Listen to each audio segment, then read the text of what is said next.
أعوذ بالله من الشيطان الرجيم بسم الله الرحمن الرحيم لقد كان لكم في رسول الله أسوة حسنة جناب صدر گرامی قدر واجب الاحترام اساتذہ کرام اور میرے ہم مکتب ساتھیوں السلام علیکم.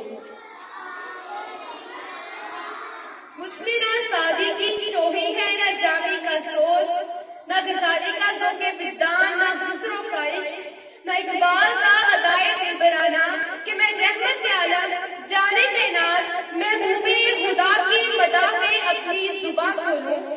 عقل و حکم میں اتنی طاقت کہاں کہ ان کی حقیقت کو پا سکے, وہم و گما میں اتنی وسعت کہاں کہ ان کے مقام کو سمجھ سکے. مگر جو پہلے سامنے ہے سیرت النبی صلی اللہ علیہ وآلہ وسلم جیسے چاندنی کی ضیاء باشی حاضر ہے.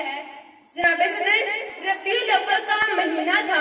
اسی بابرکت مہینے کی صبح کو اللہ کریم نے دعائے ابراہیم خلیل اللہ اور تمنائے اسماعیل ذبیح اللہ کو شرف قبولیت عطا فرمایا. حضور پرنور شافی محشر ساقی کوثر حی المدثر شق القمر صلب حضرت عبداللہ علیہ السلام اور پہلوی حضرت آمنہ سلام اللہ علیہ سے اس عالم شہود میں تشریف لائے. کائنات کا ذرہ ذرہ جگمگا اٹھا, عالم رنگ و بونے خوشبوئے محمدی کو بکھیرنا شروع کر دیا. کائنات کا ذرہ ذرہ وجود میں آ گیا.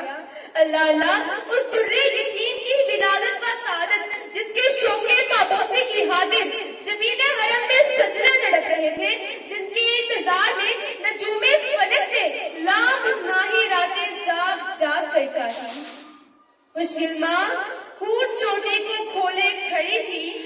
زمین کو تھا دعویٰ میں آسماں ہوں, زمین کو تھا دعویٰ میں آسماں ہوں, مکان کہہ رہا تھا میں لامکاں ہوں.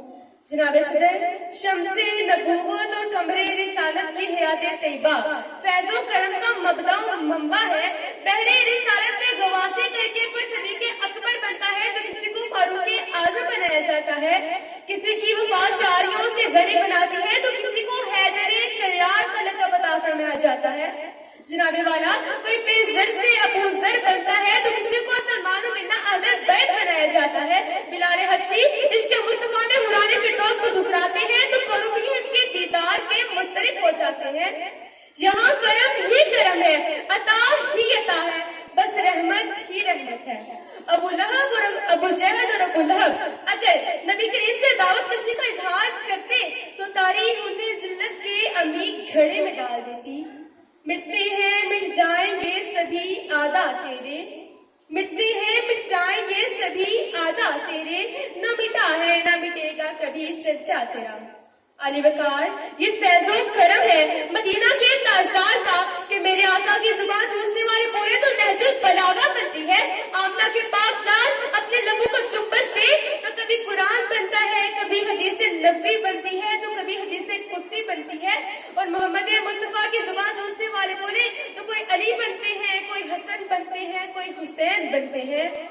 کیا خوب کہا ہے جوش ملیح آبادی نے, تیری آغوش میں جس کاری کا بچپن گزرے, تیری آغوش میں جس کاری کا بچپن گزرے, قرآن دنوں کے سینہ پہ پڑھا کرتے ہیں. جناب صدر آج کا دور مشکل ترین دور ہے. انسانی قدریں دم توڑ چکی ہیں, انسانیت پامال ہو چکی ہے. ہر کوئی دستوں گرفتار ہے. کہیں غربت و فاقہ سے خودکشیاں کی جاتی ہے تو کہیں بنت حوا کی مقدس ناموس کو نوچا جاتا ہے. کہیں کفر اسلام کو للکار رہا ہے تو کہیں تخت و کرسی کے جھگڑے ہیں. ہم لاشیں اٹھاتے ہیں مقتل سے, مسجد میں دھماکے, اسکولوں کالج میں دھماکے. ہوس, حرص, لالچ, تخت, کرسی, جھوٹی شان و شوکت, بے جا جاؤ جلال نے انسانیت کا جنازہ نکال دیا ہے. صرف ایک ہی جرم ہے, ہماری صرف ایک ہی خطا ہے.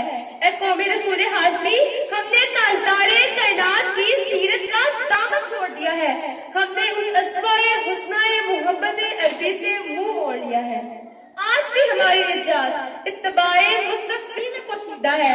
اگر ہم آج بھی سیرت محمدی کی طرف لوٹ آئے تو یہودیت اور نصرانیت کفر و الحاد کو مٹا سکتے ہیں, مٹا سکتے ہیں, مٹا سکتے ہیں.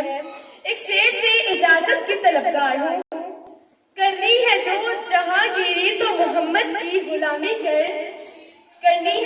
جہانگیری تو محمد کی غلامی کر، عرب کا تاج سر پہ رکھ، خدا بندے عجب ہو جا. شکریہ.